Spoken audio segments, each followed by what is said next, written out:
আসসালামু আলাইকুম। আশা করি প্রিয় ভাই বন্ধুরা সকলেই ভালো আছেন। আলহামদুলিল্লাহ, আপনাদের দোয়ায় আমি অনেক ভালো। তো আজ আমি কিছু কথা বলবো। এই যে স্ক্রিনে যে মেয়েটি দেখতেছেন, এই মেয়েটির বিষয়ে আপনারা হয়তো বা অনেকে জানেন। এই মেয়েটি একজন আলেমকে নিয়ে, সেই আলেমের বিরুদ্ধে সে অনেক খারাপ কথা বলেছেন। এই আলেমের সাথে নাকি তার একটি অবৈধ সম্পর্ক ছিল এবং তাকে বিয়ের প্রলোভন দেখিয়ে তার সাথে অবৈধ সম্পর্ক করেছেন এবং তার সাথে খারাপ কাজে লিপ্ত হয়েছেন। পরবর্তীতে যে আলেমের নামে এইসব কথা বলেছেন, তিনি অনেক সাংবাদিকদেরকে নিয়ে ওই মেয়েটিকে একটি ছেলের সাথে একটি রেস্টুরেন্টে হাতে নাতে ধরলেন এবং সেখানে ওই মেয়েটির কাছ থেকে তারা জবানবন্দি নিয়েছেন যে হুজুরের সাথে কোনো সম্পর্ক ছিল কি না, এই হুজুর তার সাথে কোনো ধরনের প্রতারণা করেছে কিনা। তখন সে জবানবন্দি দিয়েছে যে তার সাথে কোনো সম্পর্ক ছিল না। সে এই সোশ্যাল মিডিয়ার মধ্যে ভাইরাল হওয়ার জন্য এই ধরনের বদনাম হুজুরের নামে দিয়েছে। তো সেখানে সে ক্ষমা চেয়েছে।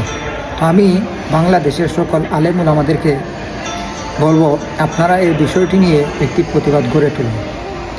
সে যদি সাধারণভাবে ক্ষমা পেয়ে যায়, তাহলে তার দেখা দেখি আরও অন্যান্য মেয়েরা এই ধরনের ভিডিও বানানোর জন্য উৎসাহিত হবে। তারা মনে করবে যে আমি যদি এই ধরনের ভিডিও করি তাহলে আমি খুব সহজেই ভাইরাল হয়ে যাব, তো পরবর্তীতে সবার কাছে ক্ষমা চেয়ে নিব। তো এই জন্য আমি বলবো, আপনারা এটার জন্য কঠিন একটি প্রতিবাদ গড়ে তুলুন, যাতে পরবর্তীতে কোনো মানুষ কিংবা কোনো মেয়ে এই ধরনের ভিডিও তৈরি করতে সাহস না পায়।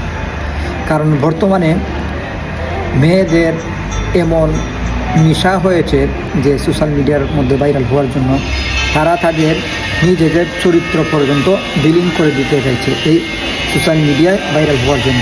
দেখবেন অনেক খারাপ ভিডিও তৈরি করতেছে, যেগুলো আসলে দেখার মতো না।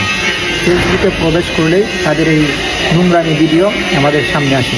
তো এটা নিয়ে যদি আপনারা এখনই প্রতিবাদ গড়ে না তুলুন, তাহলে আমাদের আগামী প্রজন্ম ধ্বংস হয়ে যাবে।